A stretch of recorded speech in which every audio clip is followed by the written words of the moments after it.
Hey, we're going catfishing. We got a cat on the table. So here's the trilene knot, guys. I reach up here and I just hook it into the end of it, just like that. That hook is not going to get you now. Hey, that's on a grasshopper right there, guys.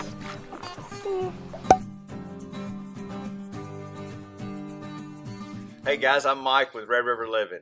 And today we are out at the shop and we are working on jugs for catfishing. The boys are about to go back to school and we thought we would do a jug fishing video. I'm kind of laying us out a little template here to where we will be able to basically do everything identical. I'm with the boys out here today. I got Briley and Braden out here.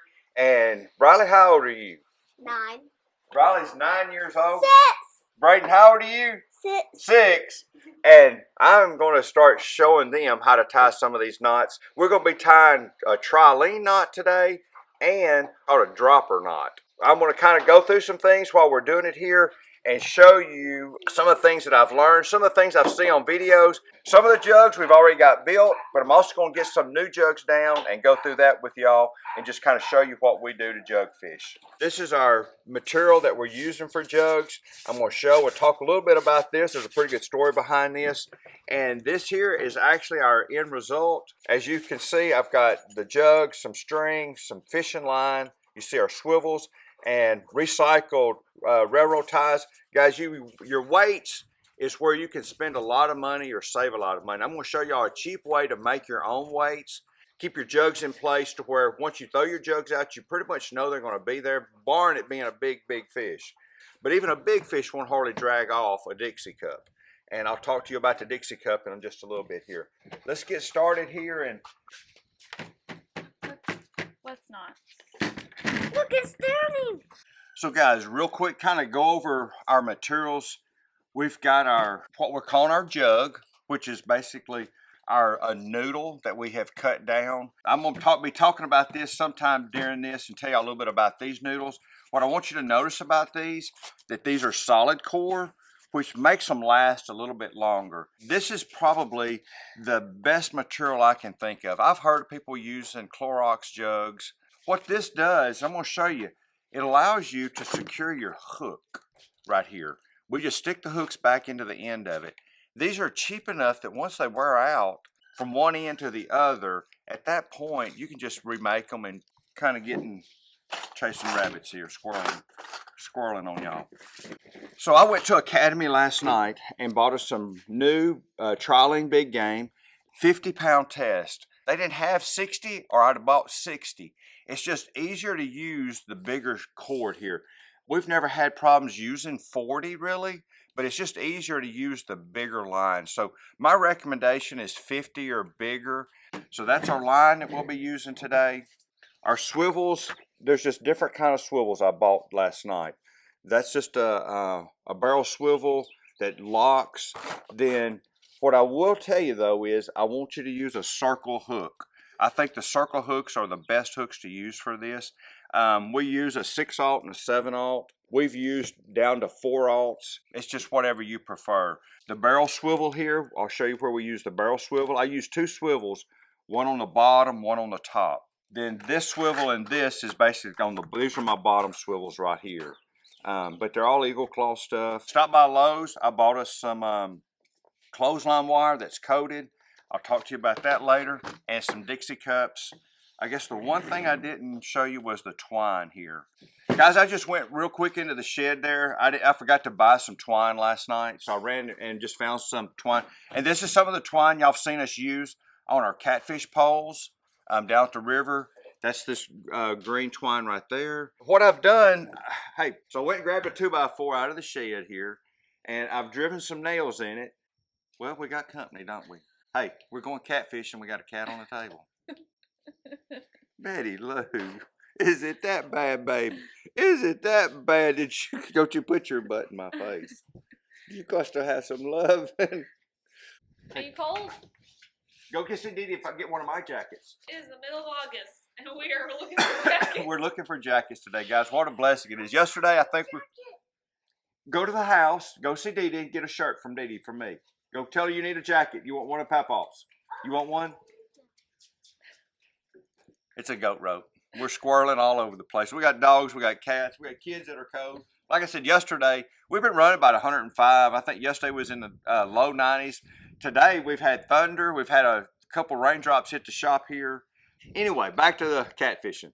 So here I've got my bottom swivel, and you'll notice I'm putting a snap swivel on at the bottom. The reason for that is so we can attach our weights. Weights we're going to use today with these Dixie cups, you'll want to, when you're done fishing, you're going to stack your weights in a box and you want your floats in a box. So here's the trilene knot, guys. You're going to loop this through twice, just like this. Then I'm going to wrap it around the main line that's going back up the board here. And what we're going to do is we're going to wrap this about 5 times here. Then the trilene knot, it just goes back through your 2 loops right here. Hopefully we can pick this up. That's why we're telling you what these knots are. And what I like to do before I pull this down tight is I'm gonna lick it. So that allows that knot to slide down real good. And at this point here, all you do is just keep pulling tight on it. Once you pull down tight on that knot is secure right there. But that's your trilene knot. Like I said, we'll use this knot on the top and the bottom. So for me to kind of keep this going, and if you're jug fishing, you're gonna build, I'm probably going to go to the lake with at least 15 to 30 jugs if I'm jug fishing today. Because if we're jug fishing, that means we're meat hunting. So to kind of make this to where I can do this, I'm going to drop that over that hook like that. Now I can run up here to 2 feet. I found out the best thing you can do is put a hook just off the bottom and then run up at about 7 feet from the bottom. We'll put our sinket hook. And that spaces them out enough. Sometimes we catch 2 fish, and you'll notice when you're fishing, you're going to catch fish on the bottom hook, and if for some reason they want to rise and bite the top hook. So I give them a hook that's a little bit off the ground right here. And this is our dropper knot. So you see we got our loops right here. Then we're going to take their main line, our 2 main lines. We're going to start looping those.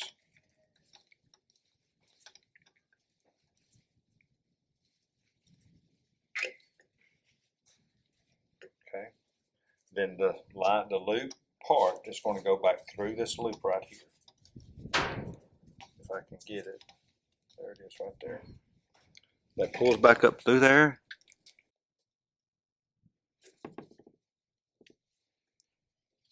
Now you can see how we're just going to pull this tight to pull this up snug on each side of that.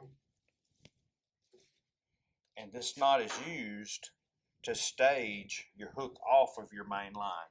So now you'll see how your hook will stage off of it right there. And that knot's not going to slip on you right there. That's your dropper loop knot. Then I'm going to string this up here to the next one. And guys, like I said, I do these with 2 hooks. You could go with 1 hook if you so chose. But I like 2 hooks on them. So here we're making our next one. Loop come out a little bit shorter than the other one, but I'll just use a smaller hook on that one right there for the drop. As y'all can tell, I kind of got quiet around here. Dee Dee got some of my help, which I think we volunteered some of my help to go help Dee Dee for a minute. It was kind of getting a little out of hand for a minute there. All right, there you go, guys. Hopefully we're going to get to go fishing here in the next day or 2. I've took a couple of days off from work to take the boys. I've seen some people just use this string for their whole line and just doesn't work quite as well as that fishing line that mono does on the bottom down there. My fishing line, my big game line is basically 10 feet. And then I'm going to run 30 feet of the green line here, which gives us, we could fish our jugs out to like 40 foot of water. Texoma might be about the only place, if we were to go over there and fish, we might fish in that kind of water. Most of the time, we're probably fishing, I'd say less than 20 foot of water. So it's a lot of extra green cord. But the last thing you really want to do is not have your jugs deep enough. Just melt the end of it to where it won't fray. Yeah, just a loop knot right here. And this is where I'm going to pull it down here in the middle of it. Like I said, it's just where it's snug, guys. It won't slide off. A few things I need to tell you real quick. Need to check your game laws on your jugs. There's a certain color in Texas for recreational and commercial fishermen. And there's certain information that needs to be on your jugs, like your name, your address, and a phone number for when you're fishing them. So just kind of check your game laws on your jugs right there for what you need to do. Here in Texas, they're supposed to have your name on them. We don't leave ours out overnight. We take our jugs out, we're going to drop them, we're going to fish them, we're going to pick them up and bring them home. What I am going to do is I'm going to talk to you a little bit about this jug material, and I got a good story for you. Maybe it'll be a good laugh for y'all. What I want y'all to see here is this box up here on the top shelf. So I retired in 2005 from the Air Force, and I was given these jugs. Well, inevitably, I was given just a set of, I think, 15, and that's when I decided I wanted more. So we had a contact, because we had a local place here in Wichita Falls that made swimming pool stuff. They used these noodles and they coated them and they lasted. They made floats for the pools and everything. Well, this place has since gone out of business.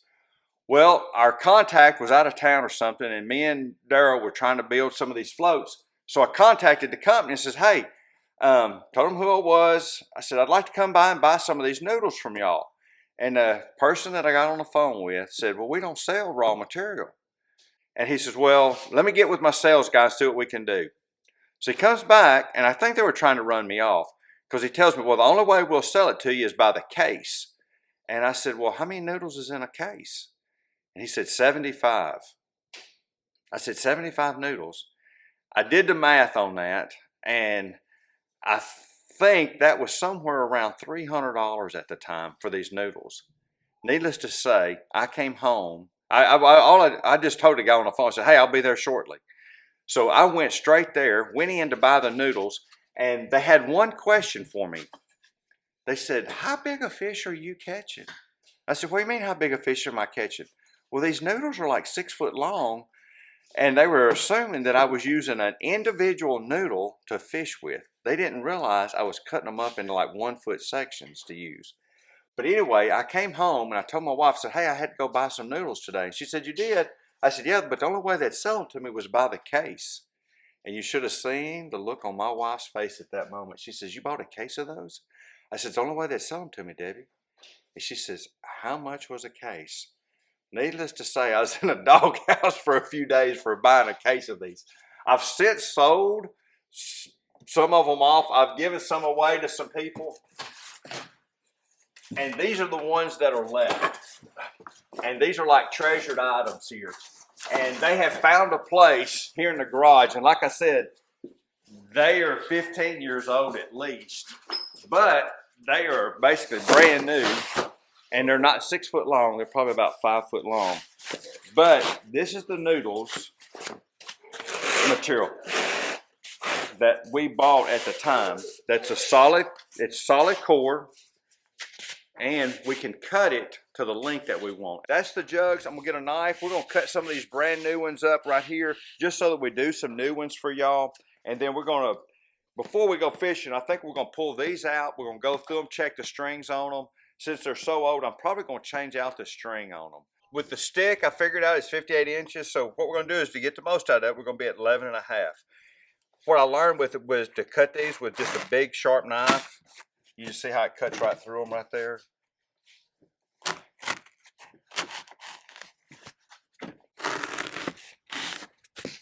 There we go.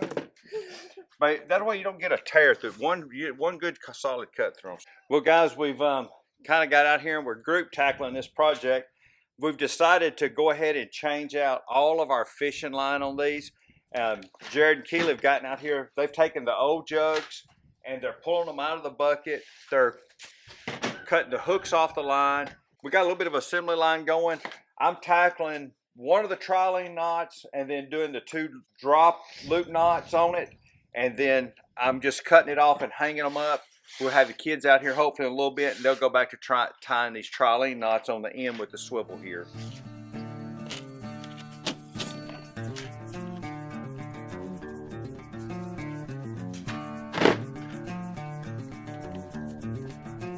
What we got going on here is we got our Dixie cup. This is what we're going to fill with our concrete. for our weights. And we've got some clothesline wire that's coated, and I would just stress get coated wire here. If you got some scrap electrical wire, that'll work also for this. And I'm just going to cut this at 16 inches and bend it. Then when we put our concrete in here, we're going to stick these down in it and have our loop sticking up. And I want to tell you this, go ahead and stick this loop up probably about 2 inches out of the concrete here. And the reason for that is it's going to make it easier to get your swivel on and off later on.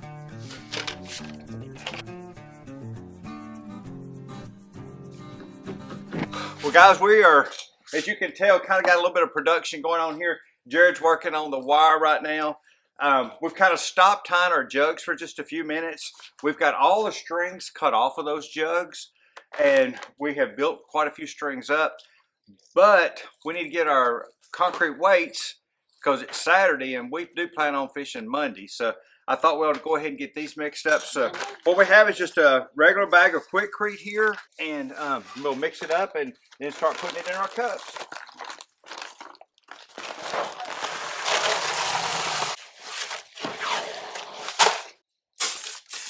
All right, good. Oh.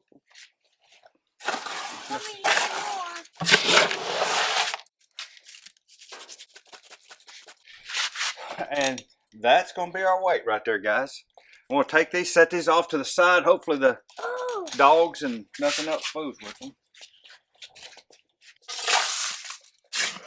Like I said, guys, the reason for this is it's a cost thing.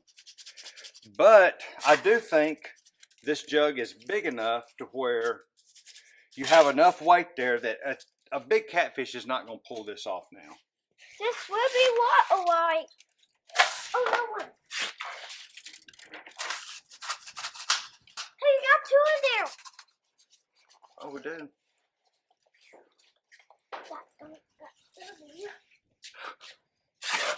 There's two in there. Guys, I had mentioned earlier, we're going to add these pictures in so y'all can see this, but I priced like a 12-ounce weight and a 16-ounce weight at Academy, and they're like $5 a piece. We got a bag of Quikrete here that comes in, I think, at $4.50 for one bag, 80-pound bag of Quikrete. We're going to have, hey, less than $10 in 30, 40 weights here versus 2 weights at $10. So, you know, it's just one of those things that, hey, if you wanted lead weights, you could go buy lead weights for all this. But this is the way to do it. Hey, the kids are involved and getting to make it, and it's cheap. If you break one of these off, you've just left a piece of concrete. That's it. It's not that big a deal. Well, guys, that wraps it up. We have ended up with, I think, Briley, how many? 27, 28? 27 or 28 jugs. We had 2 that's not going to fit in the container, but I'm just going to set these 2 up here on top and use the string to hold these in place right here. The biggest part of this task is done now. So we've got our jugs, and this is feather light now with these jugs. You wouldn't want to set this in the back of the truck hardly. It'd blow out. You definitely wouldn't put it in the back of the boat. And then look over here, and you see we've got our concrete weights all laid out. They're drying. So we're going to wait on these to dry. And guys, in the next, I think it's going to be Monday. Our plan right now is to get up bright and early Monday morning, go catch some shad with the cast net, and then set our jugs out and video that. And hopefully, boys, catch them a bunch of fish and all that. Well, guys, I hope you've enjoyed this portion of our video on our jugs, how we set them up. The simplest way I can think of for doing this. It's not a lot of extra work into it. I've seen where people take the noodle part, and it's the hollow part there, and in the noodle part they put a piece of PVC pipe, they put a weight in it so it, once the fish is on it, it always stands up right. Guys, if you stay with your jugs, that's not going to be an issue. You'll know once a fish is on the jugs. We're not going to leave the jugs. We're going to stay close by them and watch them. But anyway, guys, stay tuned with us. In the next couple of days, we're going to go out and have us a little fishing trip and see how it turns out. And we'll get y'all video shot on that, hopefully. Well, guys, as always, we appreciate y'all watching. Look out. I got me another camera guy right here. Well, guys, as always, we appreciate y'all watching. We appreciate if you'd like and subscribe, and we'll see y'all next time. See you next time. What do you think? Let's go, Dad. Hey, that's on a grasshopper right there, guys. Real pretty catfish.